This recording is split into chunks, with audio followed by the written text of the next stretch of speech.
Bonjour et bienvenue dans ce autoplay de novembre. Et dans ce numéro, on retrouve bien sûr les rubriques habituelles, comme les concerts, les sorties CD, le rétroplay, la bonus track et les nouveaux clips de jeux à venir dans la rotation de Game Life. Mais tout de suite, on va retrouver un dossier sur Akira Yamaoka qui nous explique comment il compose un morceau. Alors c'est très intéressant, il y a peut-être certains d'entre vous qui ont déjà vu ces images autre part, mais là c'est pas frustrant parce qu'il n'y a pas eu besoin de couper que 40 secondes. Là on a l'entretien en direct. Et juste ensuite, il y a Akira Yamaoka qui joue au concert play. Et là, c'est amusant de voir que Akira Yamaoka, quand il est dans les locaux de Konami, c'est l'employé normal. Et quand il est au concert, c'est une rockstar. Donc on regarde tout de suite le dossier.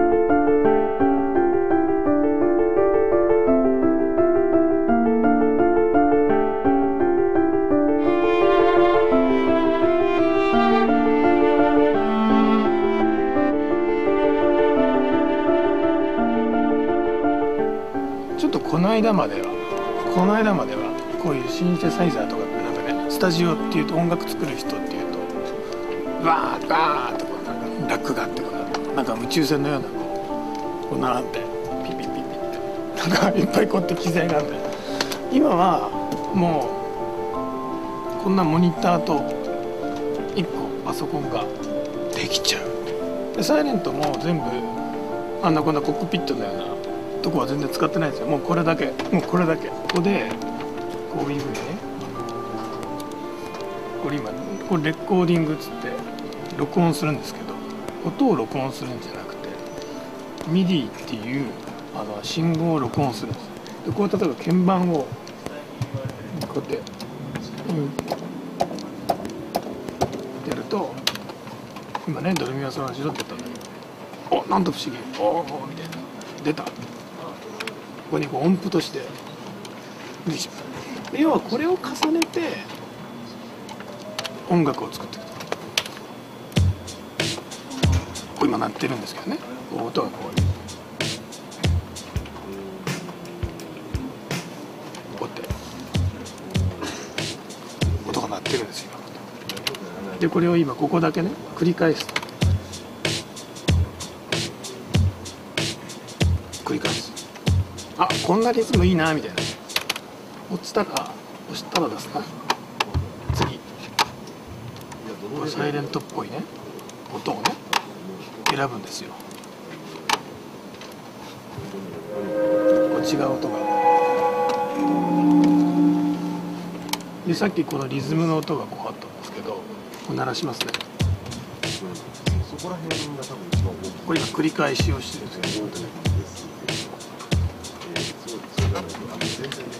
例えば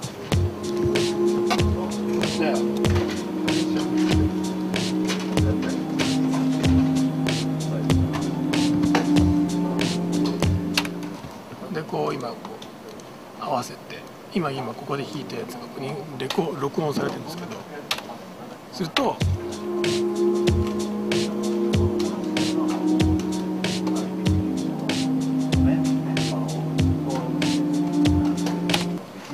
なんとみたいな一曲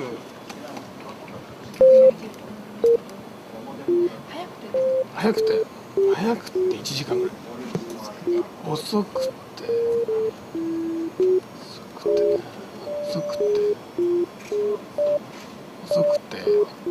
5時間ぐらい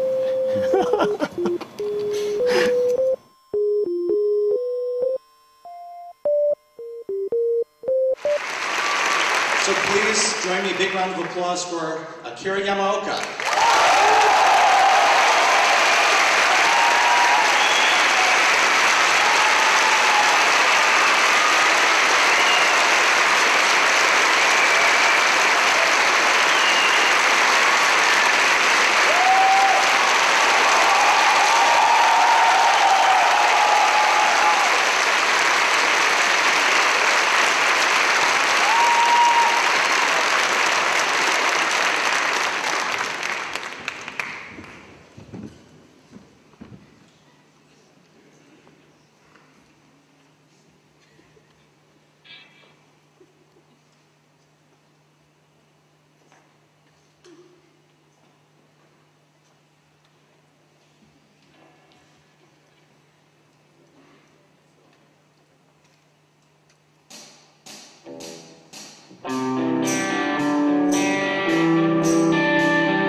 Le 18 décembre, c'est Video Games Live au Palais des Congrès. On peut toujours voter pour la tracklist, hein, donc il faut aller sur le site, allez-y, ça fait pas de mal. Donc Video Games Live, qu'est-ce que c'est? Bah, ça on le sait tous, hein, c'est un concert exceptionnel avec un orchestre qui reprend les grands thèmes de musique de jeux vidéo. Et c'est en France, exceptionnellement, donc on y va.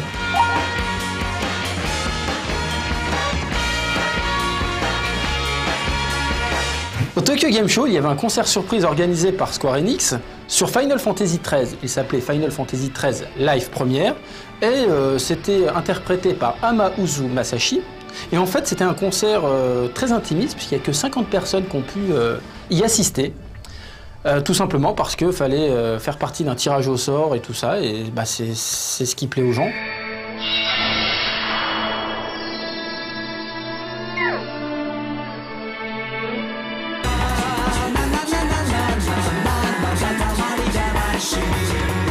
On commence les sorties CD avec Pixel Junk Eden. Donc c'est une bande originale d'un jeu où on est une puce qui tisse des toiles sur des fleurs. Il faut prendre du pollen pour faire fleurir des fleurs. Ça, c'est bizarre.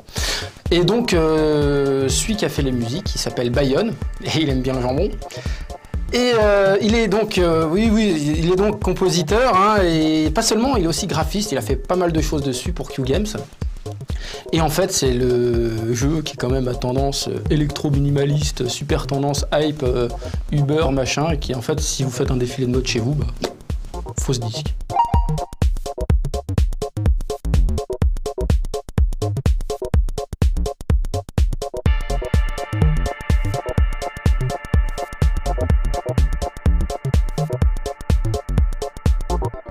On continue avec un coffret de Fantasy Zone qui s'appelle tout simplement Ultra Super Big Maximum Great Strong Complete Collection. Et ben, on retrouve les plus grands hits de Fantasy Zone composés par Hiro, un grand compositeur de chez Sega qui a notamment fait les musiques d'Outrun et de Space Harrier. Et c'est quand même super bien.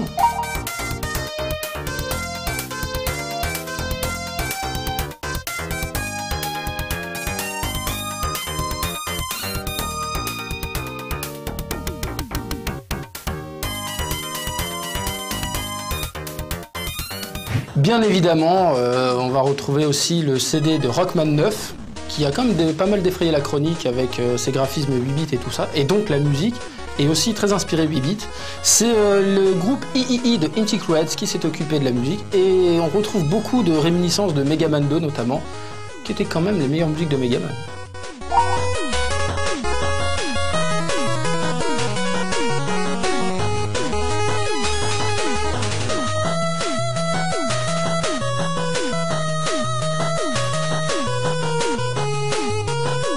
On continue non pas avec un CD, mais avec du téléchargement légal et gratuit sur Fable 1 et 2 directement sur le site officiel où on peut télécharger des musiques donc de Fable 1 et aussi de Fable 2, ce qui est quand même logique dans l'ensemble. Et on peut donc écouter les fabuleuses musiques de Russell Cho, mais aussi celles composées par Danny Elfman, qui a composé, est-il besoin de le rappeler, les musiques, le thème des Simpsons, musique de Batman, Hellboy 2 et Desperate Housewives et plein d'autres. Spider-Man que Davy adore.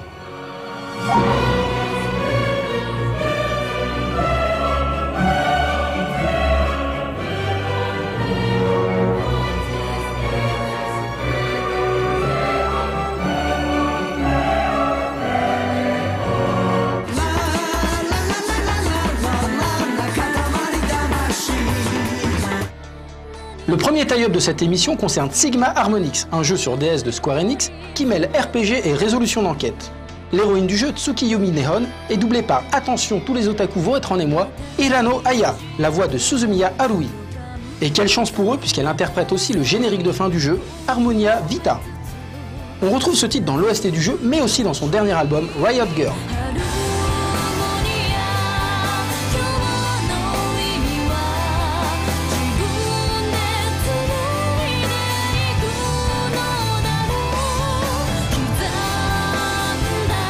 Pour le second tie-up, c'est tout simplement la chanson phare du jeu Samba de Amigo, le tube de l'été 1997, Samba de Janeiro, interprété par Bellini.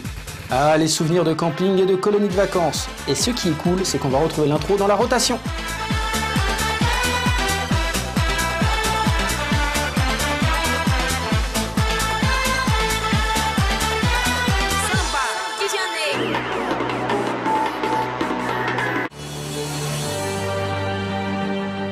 Amis de la nuit, bonjour. Je suis Eugène de Rastignac, voici mon compagnon de toujours, Jean de Debert. Et Gertrude, sa fidèle compagne.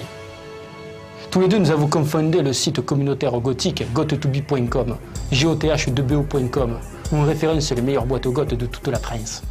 Notamment les caves de la Notée, qui a su garder son intégrité au fil des années.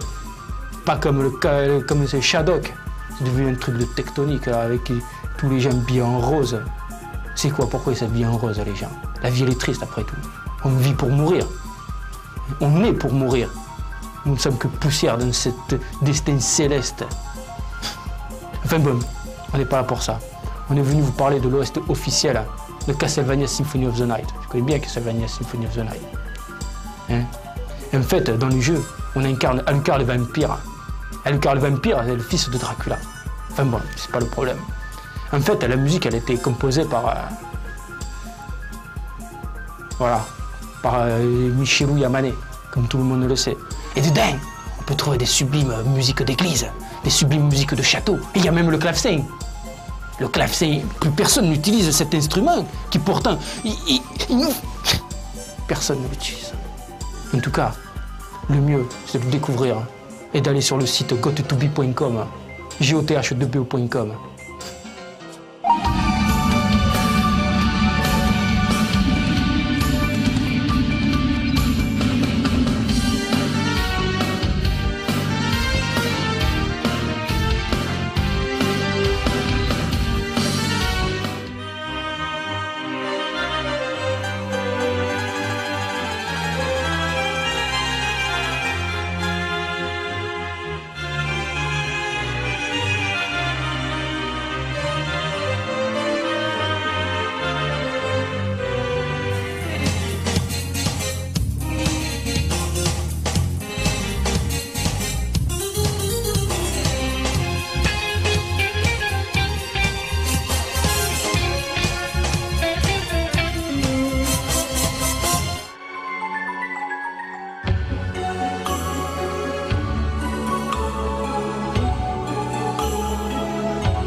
Voilà une bonus track qui va faire plaisir à Jonathan Asselin, puisque Jonathan Asselin c'est son vrai prénom.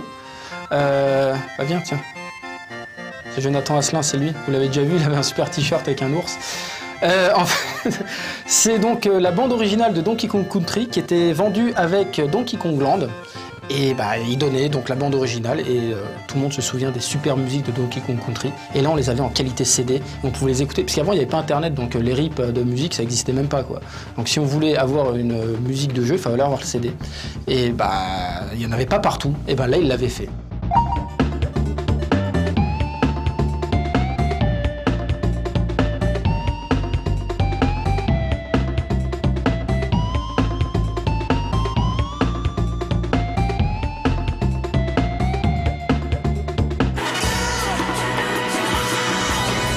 Et pour ceux qui n'ont pas pu voir Oba Kenji en chair et en os, c'est plus d'un millième de seconde à Chibi Japan Expo, bah, on l'a sur No Life en polygone et ça s'appelle Uchu Keiji Tamashi. Et en fait, ça reprend le générique de Uchu Keiji Gavan chanté par Kushida Akira et c'est quand même la super classe des années 70.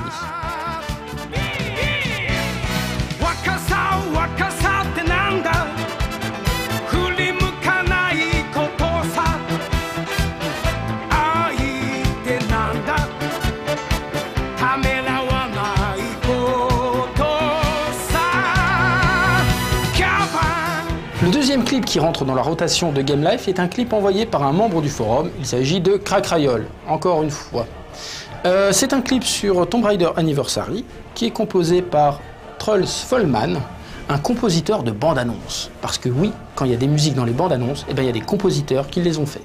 Et ben lui, c'est son métier.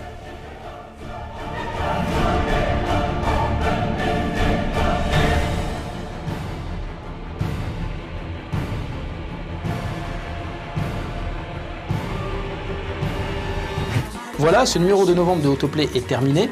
On plie les gaules, on va à la pêche et on se revoit le mois prochain, le premier dimanche du mois prochain, le mois de décembre, s'il en est.